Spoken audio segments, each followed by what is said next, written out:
নমস্কার বন্ধুরা, সোমার kitchen and world থেকে আপনাদের সবাইকে স্বাগত। আশা করি সুস্থ আছেন, ভালো আছেন। তো দেখুন, রেসিপিটা দেখেই কিন্তু ভীষণ লোভনীয় লাগছে। তো আজকে আমি আপনাদের সঙ্গে শেয়ার করব মুগ ডাল দিয়ে মোচার একটা নিরামিষ রেসিপি, যেটা আপনারা বিভিন্ন ভোগের বা নিরামিষের দিনে বানিয়ে খেতে পারবেন, আর এটা কিন্তু খেতে অসাধারণ লাগে। তাহলে চলুন সরাসরি রেসিপিতে চলে যাই। দেখুন বন্ধুরা, এখানে আমি হাফ কাপ সোনা মুগ ডাল নিয়েছি। এটা কিন্তু কাঁচা ডাল, ভাজা নয়। কাঁচা ডাল দিয়ে আমি রেসিপিটা তৈরি করব, কারণ ভাজা ডাল অনেক সময় হজমের সমস্যা করে। তো আমি যেহেতু রেসিপিটা হেলদিভাবেই তৈরি করব, তাই জন্য আমি এটাকে কাঁচা অবস্থাতেই রান্না করব। তো প্রথমে আমি ডালটাকে ধুয়ে হালকা করে নুন দিয়ে একটু সিদ্ধ করে নেব। আর এই ডালের সঙ্গে কি থাকছে আপনারা দেখে নিন, থাকছে মোচা। তো এটা গর্ভ মোচা। তো যে কলার দানা হয় সেই কলারই মোচা এটা। এই মোচাগুলো কিন্তু খেতে বেশি টেস্টি হয়, তিতো হয় না, আর মিষ্টি মিষ্টি মোচা এটা, সেই জন্যে খেতে বেশি ভালো লাগে। তো এই মোচা কলা বার হওয়ার আগে মানে কেটে নেওয়া হয় বলে, কলা হওয়ার আগে, তো সেই জন্য এটাকে গর্ভ মোচা বলে। তো আমি এখানে একটা মিডিয়াম সাইজের গর্ভ মোচা নিয়েছি। সেটাকে প্রথমে বেছে নিয়ে, মানে মোচা বাছা আমার আগের একটা রেসিপিতে আছে, সেই জন্য আর এটাতে শেয়ার করলাম না। তো বেছে নিয়ে, কেটে নিয়ে, পরিষ্কার করে ধুয়ে নিয়ে, তারপরে একটু নুন আর হলুদ দিয়ে সিদ্ধ করে নিয়েছি। তো চলুন প্রথমে আগে মুগ ডালটাকে আমি ধুয়ে নিয়ে নুন দিয়ে সিদ্ধ করে নেই। আর এটা যেহেতু সম্পূর্ণ নিরামিষ তৈরি হবে, তাই যে কোনো পুজোর ভোগের অনুষ্ঠানে আপনারা এটা রেসিপিটা করতে পারেন, বা নিরামিষের দিনেও আপনারা নিজেরা তৈরি করে খেতে পারেন। তাহলে চলুন প্রথমে আমি ডালটাকে সিদ্ধ করে নিই। দেখুন, ডালটাকে আমি খুব সুন্দর করে সিদ্ধ করে নিয়েছি।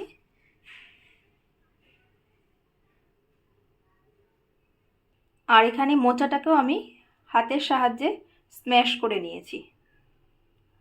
না হলে কিন্তু মোচাটা কেমন যেন তাকিয়ে তাকিয়ে থাকে, মানে ভালো করে মেশে না। সেই জন্য হাত দিয়ে একটুখানি কষলে নিলে, মানে স্ম্যাশ করে নিলে, তো রেসিপিটা দেখতেও ভালো লাগে আর খেতেও কিন্তু ভালো লাগে। আর এখানে আমি গ্যাসে একটা কড়াই বসিয়ে দিয়েছি। তাহলে চলুন রেসিপিটা শুরু করে দিই। কড়াইটা অলরেডি গরম হয়ে গেছে। এখন আমি দিয়ে দিচ্ছি পরিমাণ মতো সর্ষের তেল। আমি সর্ষের তেলে রান্নাটা করব, কারণ সর্ষের তেলটা কিন্তু আমার বেশি ভালো লাগে, মনে হয় যেন স্বাদটাও ভালো আসে। সেই জন্য আমি বেশিরভাগ রান্নাই সর্ষের তেলে করি। তো তেলটা গরম হয়ে গেছে, আর এখন আমি এর মধ্যে দিয়ে দেবো শুকনো লঙ্কা। তো শুকনো লঙ্কাটা দেখুন, এই যে মাথাগুলোকে না আমি একটু কেটে নিয়েছি, কারণ এখানটা শুকনো লঙ্কা যদি একটু ফাটানো না থাকে তাহলে কিন্তু তেলটাকে ছিটকে আসবে গরম হলে ফেটে গিয়ে। তো সেই জন্য আমি মাথার দিকটা শুকনো লঙ্কার একটু করে কেটে নিয়েছি। আর ফোড়নে এখন দিয়ে দিচ্ছি গোটা গরম মশলা, দিচ্ছি দারচিনি, আর এলাচটাকে আমি একটু থেতো করে নিয়েছি, থেতো করা এলাচ দিয়ে দিলাম। আর দিয়ে দিচ্ছি লবঙ্গ। লবঙ্গের ফুলটাকে আমি ফেলে দিয়েছি, দিয়ে দিলাম।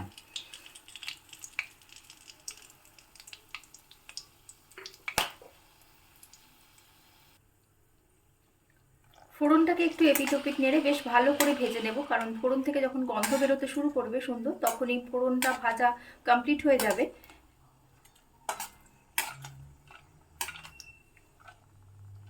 আর এখানে আমি যে 3টে শুকনো লঙ্কা দিয়েছি, এর মধ্যে 2টোকে আমি তুলে নেব। গার্নিশের জন্য আমি এটা ব্যবহার করব।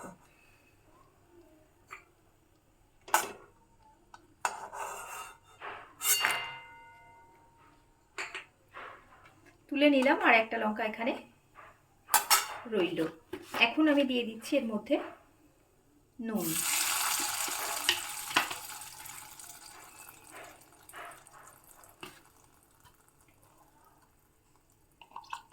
দিয়ে দিচ্ছি ধনে গুঁড়ো,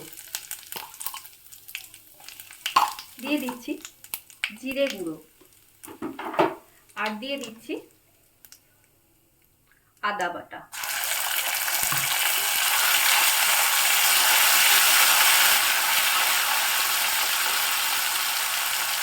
আদা বাটাটা আরও একটু পরিমাণে দিয়ে দিলাম। এবার মশলাটাকে খুব ভালো করে একটু কষিয়ে নেব। শুকনো মশলা দিয়েছি, আর আদা বাটাটা যেহেতু একটু জল ছিল, তাই জন্য এখানে আমি আর জল ইউজ করলাম না।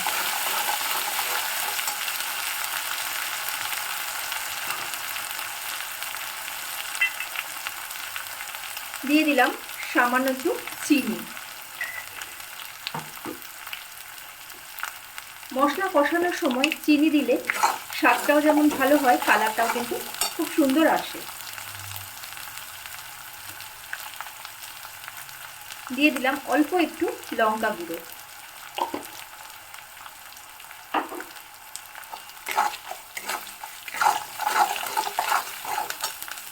মশলাগুলোকে সুন্দরভাবে কষিয়ে নিয়েছি।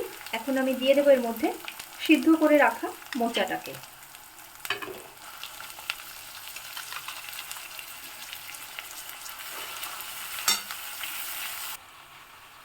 সব মোচাটাকে আমি কড়াইয়ের মধ্যে দিয়ে নিয়েছি এবং কষানো মশলার সাথে খুব ভালোভাবে মিশিয়ে নেব। আমি এখানে খুব বেশি মশলা কিন্তু ব্যবহার করিনি, পরিমাণে খুবই কম ব্যবহার করেছি।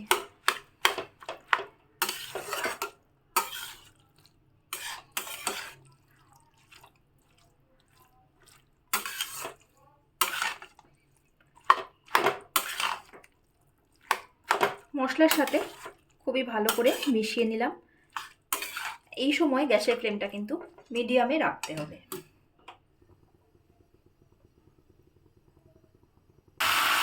মশলা কষানোর সময় আমি হলুদ দিইনি, এখন আমি এর মধ্যে দিয়ে দিচ্ছি অল্প পরিমাণে একটু হলুদ। যেহেতু মোচা সিদ্ধ করার সময় হলুদ দেওয়া ছিল, তাই খুব বেশি হলুদের প্রয়োজন নেই। আর নুনটাও আমি অল্প করে দিয়েছি, কারণ ডাল সিদ্ধর সঙ্গে নুন আচার মোচাটা যখন সিদ্ধ করেছিলাম তখনও নুন দিয়েছিলাম। মশলা কষানোর সময় আমি অল্প পরিমাণে একটু নুন দিয়ে নিয়েছিলাম তেলের মধ্যে। তো এখন শেষে আমি স্বাদ বুঝে যদি প্রয়োজন হয় তখন আবার নুনটাকে অ্যাড করে দিতে পারবো।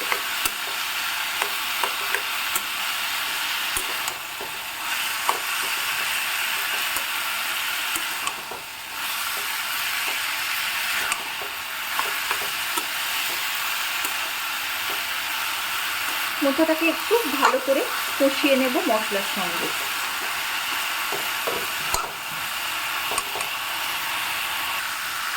মোচা কষানোর মাঝে আমি দিয়ে দিচ্ছি দুটো তেজপাতা। এই সময় তেজপাতা দিলে কিন্তু স্বাদটা একদমই অন্যরকম হয়, দারুণ একটা ফ্লেভার আসে। অবশ্যই আপনারা আমার মতো করে একবার তেলে ফোড়ন না দিয়ে মশলা কষানোর মধ্যে তেজপাতা দিয়ে দেখবেন, একদমই ফ্লেভারটা অন্যরকম হয়, দারুণ লাগে খেতে। দেখুন মশলার সঙ্গে মোচাটা খুব ভালোভাবে কষিয়ে নিয়েছি। গ্যাসের ফ্লেমটাকে মিডিয়ামে রেখে প্রায় 2.5 থেকে 3 মিনিট ধরে কিন্তু আমি মশলার সঙ্গে মোচাটাকে কষিয়ে নিয়েছি। যেটুকু জল ছিল সেটুকু একদমই টেনে গেছে, জল আর দেখাই যাচ্ছে না। এই সময় আমি দিয়ে দেব সিদ্ধ করে রাখা মুগ ডালটাকে,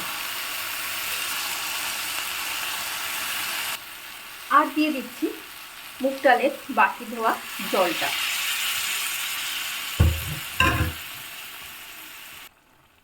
এখন আমি ডালের সঙ্গে মোচাটাকে খুব ভালো করে মিশিয়ে নেব।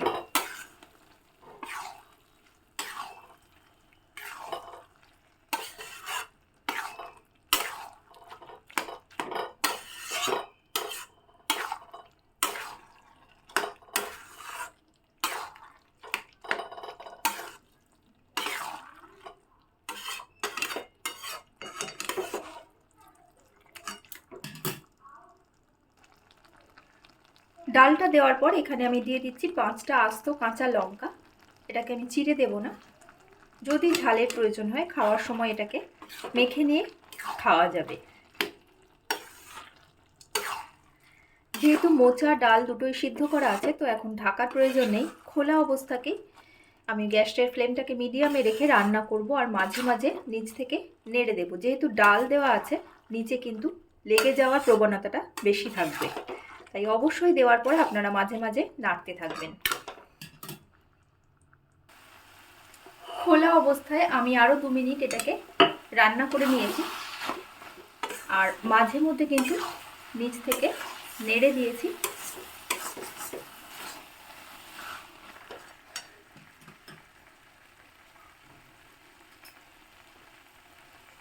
এখন আমি এর মধ্যে দিয়ে দিচ্ছি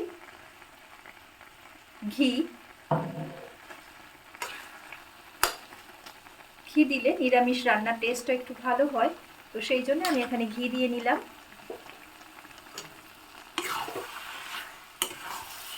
ঘিয়ে যদি আপনাদের প্রবলেম হয় এটা না দিলেও কোনো ব্যাপার নয়।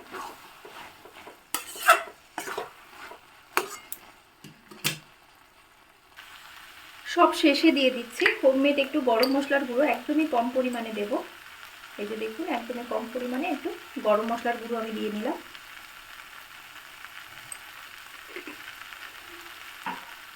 এখন আমি গ্যাসের ফ্লেমটাকে বন্ধ করে দেব এবং স্ট্যান্ডিং টাইমে রেখে দেব। যেটুকু গরম আছে ওই গরমে বেশ সুন্দরভাবে সেট হয়ে যাবে রান্নাটা। তো আপনাদের যদি এই নিরামিষ রান্নাটা ভালো লাগে মোচা দিয়ে ডালের, তাহলে অবশ্যই লাইক করবেন, শেয়ার করবেন, কমেন্টস করবেন। আর যারা সাবস্ক্রাইব করে আমার পরিবারে এসেছেন তাদের জন্য রয়েছে আমার তরফ থেকে অসংখ্য ধন্যবাদ। যারা এখনও সাবস্ক্রাইব করেননি তাদের কাছে আমার একান্তভাবে অনুরোধ, প্লিজ সাবস্ক্রাইব করে আমার পরিবারে আসুন। সাবস্ক্রাইব করার পর পাশের বেল বাটনটা অন করে প্রেস করে দিন, যাতে আমি ভিডিও ছাড়লেই তার নোটিফিকেশন সবার আগে আপনার কাছে পৌঁছে যায়। 2 মিনিট স্ট্যান্ডিং টাইমে রাখার পর আমি একটা বোলের মধ্যে নামিয়ে নিয়েছি। দেখুন এটা কত সুন্দর লাগছে আর ফ্লেভারটা তো অসাধারণ। আপনারা গরম ভাতে, রুটি, পরোটা বা পোলাও, ফ্রাইড রাইসের সাথেও এটা খেতে পারেন। এটা এতটাই সুন্দর। তো অবশ্যই আমার মতো করে একবার নিরামিষ মোচার রেসিপি বানিয়ে খান, আশা করি ভালো লাগবে। তাহলে বন্ধুরা আজকের মতো এইটুকু, আসছি আবার পরের ভিডিওতে। ভালো থাকবেন, সুস্থ থাকবেন আর ভিডিওটা দেখার জন্য অনেক ধন্যবাদ।